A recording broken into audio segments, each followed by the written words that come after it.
Now, people who are ambivalent are different.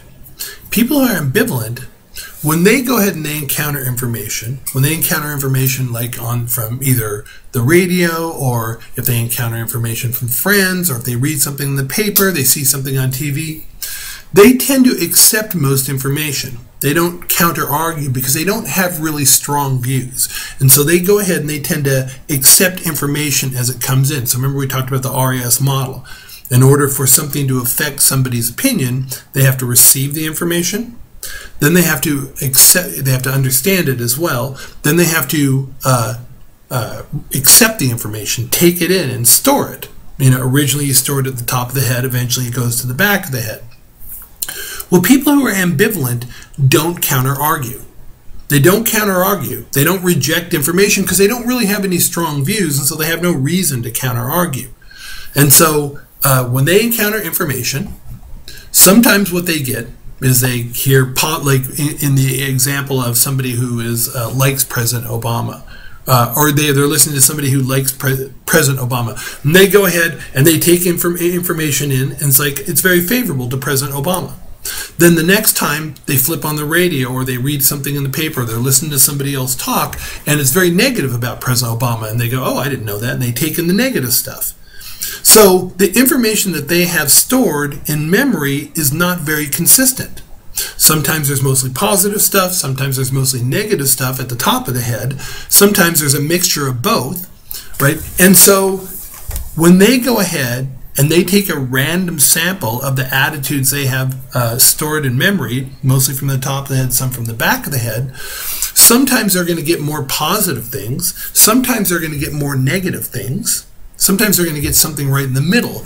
And so the opinions that they express, if you interview them in January and then February and then 6 months later and then a year later, if somebody's ambivalent, are their opinions going to be stable or unstable? Are they going to have the same opinion every time?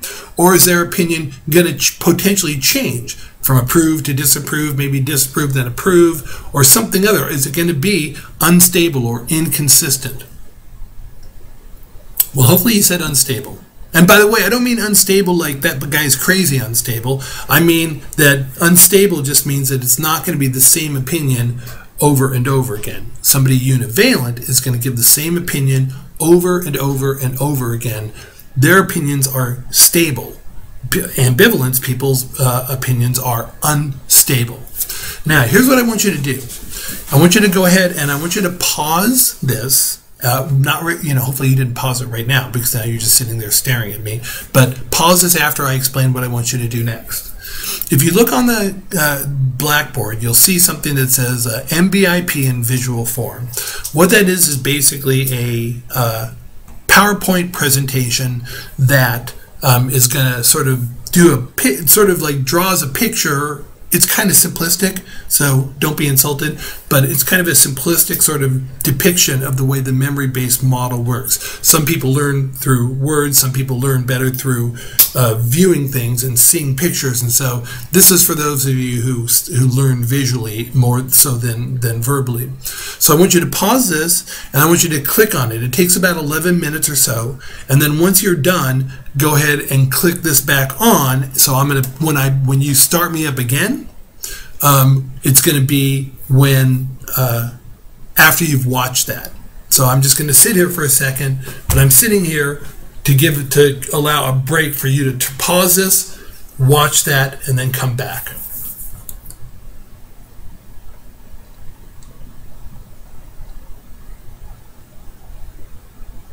Okay, so I'm assuming that you already watched the PowerPoint presentation, the MBIP in visual form. I hope you found it enlightening, entertaining, whatever. So I'm going to assume that you saw it already, and so I may be talking about it. If you haven't, you're going to want to pause me now and go ahead and do it. So the way it works in the memory-based model, as was the case as you saw in that PowerPoint presentation, is that what's at the top of people's head is what shapes how how they think or how the opinions that they express. Like in the PowerPoint presentation, the first time they asked this guy, do you approve or disapprove the job President Obama is doing? He said, I approve, because he was listening to liberal talk radio, and people who are ambivalent don't counter-argue, and so he had mostly positive things at the top of his head. The next time, in that little sort of depiction that I did, the next time he had mostly negative things at the top of his head. And so when the Gallup poll called him and asked him, do you approve or disapprove the second time, he said, I disapprove of the job President Obama is doing.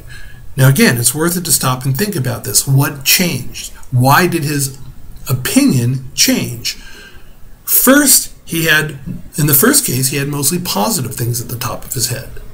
The second time, he had mostly negative things at the top of his head. And since when people answer survey questions, what they do is they take a random sample. You've heard me say this a bunch of times, probably driving you crazy, but I'm going to drive the point home because this is so important to so much of what we understand about public opinion and how people answer survey questions, and as well how they vote, that when they ask them the question, it's going to be based on a random sample, mostly from the top of the head, not so much from the back of the head, and then basically, if you can imagine me like pulling out, randomly picking things out of the top of my head, not so much from the back of the head, and then kind of looking at them and going, well, what do I have mostly? More positives or negatives? If I have more positives, I'm going to say I approve. If I have more negatives, I'm going to say I disapprove. The guy said positive the first time, negative the second time. But it all hinged on what was at the top of his head. What kind of information was most accessible? In the second example, we had somebody who was univalent, and they loved President Obama. And they were sitting there listening to somebody say very critical things about President Obama. It didn't affect them at all. They could listen to somebody be critical all day long. They're just going to be counter-arguing, counter-arguing, counter-arguing. And so it never gets into the top of their head. The negative stuff they're hearing, it never gets stored as information. It's not like they forget that they heard it. They're not dumb. They remember they heard it. They just don't accept any of the information as valid information. So if you think about it, what winds up being the case is that what's at the top of our head winds up being what shapes the opinions that we express. And if you think about that, then it winds up being really important to go ahead and try and figure out what causes some things to be at the top of our head. Why are some information at the top of our head and other information isn't? And so I want to talk to you about four things that go ahead, four factors that increase the accessibility of information at the top of our head. Four things that cause information to be more likely to be there, so that when somebody asks a survey question, we go ahead and we use it to answer our question. First, the more frequently you hear something, the more likely it is to be at the top of your head. If you recall back to my example about Benjamin Lee, when I was hearing Benjamin Lee's name all the time when he was in my class, and I kept saying, hey Ben, you have a question, or I would say, hey Ben, what's going on? I heard his name frequently, and I knew it. It was always at the top of my head when he was in my class. The more important something is to you, the more likely it is to be at the top of your head. If you're somebody who's very interested in tax policy, and you see a report that's talking about treatment of horses in Madagascar, you may not pay attention to that. You may not remember that at all. But then if a report comes on that's about taxes, you'd be like, oh, I better pay attention. That stuff's more likely to stay at the top of your head. 3, the more recently you've heard something, the more likely you are to go ahead and remember it, right? In the case of Benjamin Lee, remember when I first walked out of the garage, had no idea what his name was. The following week, after he sent me the email, I remembered his name. So when I walked out of the garage the second time, and I said, hey, how's it going, Ben? Right? I knew his name because I had heard it recently, or I'd seen it recently.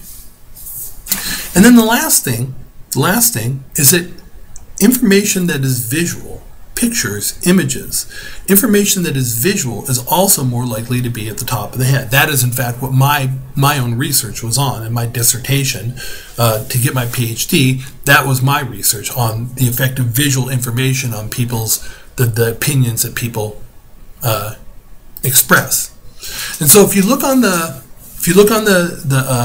lecture notes, it asks this question: knowing what you do about the MBIP model explain why politicians pay for massive amounts, and I have to double check that. Yeah, for massive amounts of commercials on radio and television right before the election. So what I want you to do is I want you to think about that for a second, maybe even write something down. I want you to pause this one more time, and then I want you to come back and I will go ahead and give you my answer to that question. So go ahead and pause this and answer that question.